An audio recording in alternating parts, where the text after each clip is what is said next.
Did Jesus have brothers and sisters? It's one of the most controversial questions in Christianity, and the answer could change how you see Mary, the mother of Jesus, forever. Some say she remained a virgin her entire life. Others point to clear Bible verses mentioning Jesus' siblings. So who's right?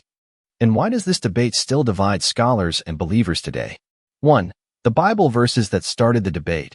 You've probably heard of James, Joseph, Simon, and Judas, names mentioned in Matthew 13 verse 55 as Jesus' brothers. Mark 6 verse 3 even calls Jesus the son of Mary and brother of James, Joses, Judas, and Simon. That sounds pretty straightforward, right? But here's where things get complicated. The Greek word used here, adelphos, can mean biological brothers, half-brothers, or even close relatives like cousins. So was this a case of mistranslation? Or did Mary really have other children? The debate becomes even more fascinating when we examine how different Bible translations handle these passages. The King James Version directly calls them brothers, while some Catholic Bibles add footnotes suggesting they might be cousins. This translation choice is not accidental. It reflects centuries of theological debate. Even more intriguing is how Jesus interacts with his brothers in John 7 verse 5, where they're described as not believing in him during his ministry. This tension suggests real sibling dynamics, not distant relatives. And if they were just cousins, why would they be living with Mary and Jesus in Nazareth? The family structure implied by these passages paints a very human picture of Jesus' home life. 2. The ancient belief in Mary's perpetual virginity. By the 4th century, many early Christians believed Mary remained a virgin her entire life. The Proto-Evangelium of James, an ancient text, even claims Joseph was an older widower who became Mary's guardian, not her husband in the traditional sense. This idea was not just about reverence, it was about purity. But does that mean the Bible got it wrong? Or was this belief added later to elevate Mary's holiness? The doctrine of perpetual virginity did not emerge in a vacuum. It developed alongside the growing veneration of Mary in the early church. By the time of the Council of Ephesus in 431 AD, Mary was being called Theotokos, God-bearer, and her virginity became symbolic of the purity of the church itself. But this created a theological problem. If Mary had other children, would not that diminish her special status? Some early church leaders solved this by suggesting Joseph was much older, perhaps a widower with children from a previous marriage. The problem? There's zero biblical evidence for this claim. It was purely theological speculation to preserve the growing Marian devotion. 3. The surprising Jewish context most people miss. Here's something that might change your perspective. In Jewish culture, large families were the norm. If Mary and Joseph had only one child, it would have been seen as unusual, maybe even a sign of divine intervention. But if they had more, it would not have been scandalous. So why did the early church push so hard for Mary's perpetual virginity? The answer might lie in how Christianity distanced itself from Judaism over time. Consider this. In Luke 2 verse 7, Jesus is called Mary's firstborn son, a term that inherently suggests other children would follow. In Jewish law, the early church's later emphasis on celibacy as superior to marriage, 1 Corinthians 7, may have influenced how later generations viewed Mary's marriage. This reveals how cultural shifts after Jesus' time reshaped how people interpreted his family life. 4. The Catholic versus Protestant divide. Catholics traditionally hold that Mary remained a virgin, interpreting brothers as cousins or Joseph's children from a previous marriage.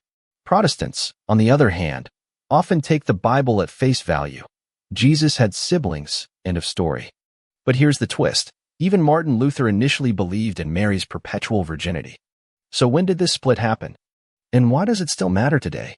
The Reformation brought this debate to a head when Protestant reformers like John Calvin openly challenged the perpetual virginity doctrine. Calvin 25 says Joseph knew her not until she had borne a son, implying normal marital relations afterward. But the Catholic Church doubled down, making Mary's perpetual virginity official dogma at the Lateran Council in 649 AD. Today, this divide affects how different Christians pray. Catholics ask Mary to intercede as the ever-virgin, while Protestants often see her primarily as an example of faithful motherhood.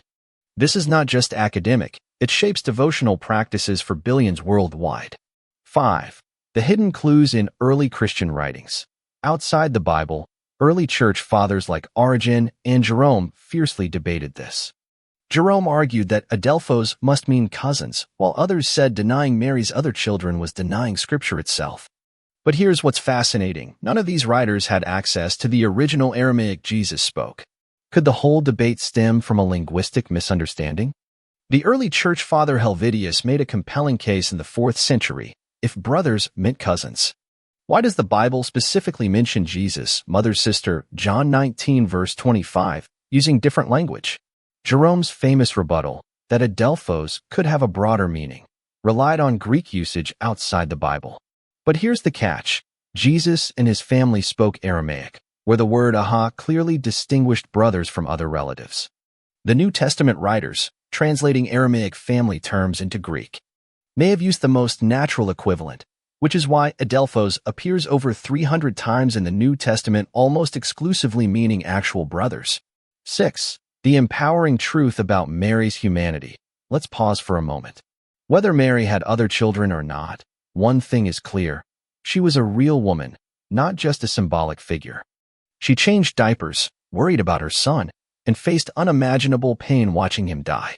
That's the Mary we often forget, the human behind the doctrine. And maybe that's the most important takeaway. Imagine Mary's life if she had other children, caring for multiple kids in a small Galilean village, worrying when Jesus stayed behind at the temple, Luke 2 verse 48, later grieving while still needing to be present for her other sons and daughters. This humanizes her in ways that perpetual virginity sometimes obscures. The Bible shows Jesus' brothers eventually leading the Jerusalem church, Acts 15 verse 13, suggesting they came to believe after the resurrection. Their journey from skepticism to faith mirrors how many families experience tension when one member pursues an unconventional calling. Mary's story becomes not less holy, but more relatable. 7. The archaeological evidence that changes everything. In 2002, an ossuary bone box was discovered with the inscription James, son of Joseph, brother of Jesus. Scholars are still divided on its authenticity, but if real, it could be the first physical evidence of Jesus' family. Of course, skeptics say it's a forgery. But what if it's not? What if this tiny box holds the key to a 2,000-year-old mystery? The James ossuary controversy reveals how archaeology intersects with faith. Even if authentic, the inscription could theoretically refer to a different Jesus, a common name at the time. But statistical analysis shows the odds of these three names appearing together randomly are extremely low. What's often overlooked is that the ossuary style dates to precisely the right period, 20 to 70 AD. And patina tests suggest it's not a modern forgery. While the Israeli Antiquities Authority declared it a fake, many scholars still debate their evidence. This artifact reminds us that biblical figures existed in real history, whether we can prove every detail or not. 8. Why this debate is not just about history. This is not just an academic argument. It affects how millions view Mary's role. If she had other children, she becomes more relatable. If she did not, she becomes more mystical. But here's the real question. Does either view change her faithfulness? Maybe both sides are missing the bigger picture.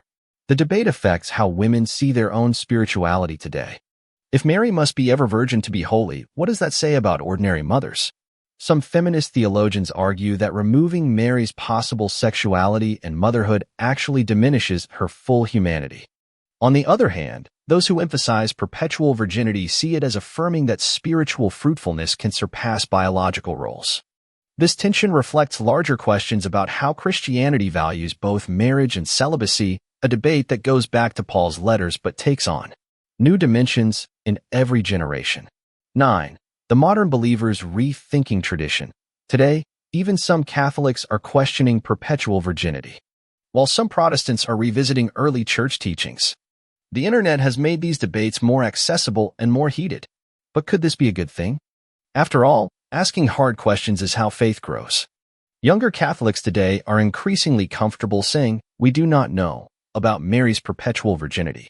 While evangelical scholars like Ben Witherington III have written extensively about Jesus' siblings as historical fact, the internet has allowed these conversations to cross denominational lines in unprecedented ways. Podcasts and YouTube channels now feature Catholic and Protestant scholars debating these issues directly, something rare before the digital age. This new openness might lead to surprising common ground, or at least more nuanced understandings of why others believe differently. 10. What you're not being told about biblical interpretation. Here's the uncomfortable truth. Every denomination picks and chooses which verses to take literally. The real issue is not Mary's virginity, it's how we decide what the Bible means. And that's a conversation worth having. So where does that leave us? Whether Jesus had siblings or not, one thing is certain: Mary's story is about surrender, sacrifice, and unwavering faith. And that's something we can all learn from. Now, I want to hear from you. What do you think? Drop your thoughts in the comments, and if this video made you see Mary differently, hit like and share it with someone who loves a good biblical debate. See you in the next one.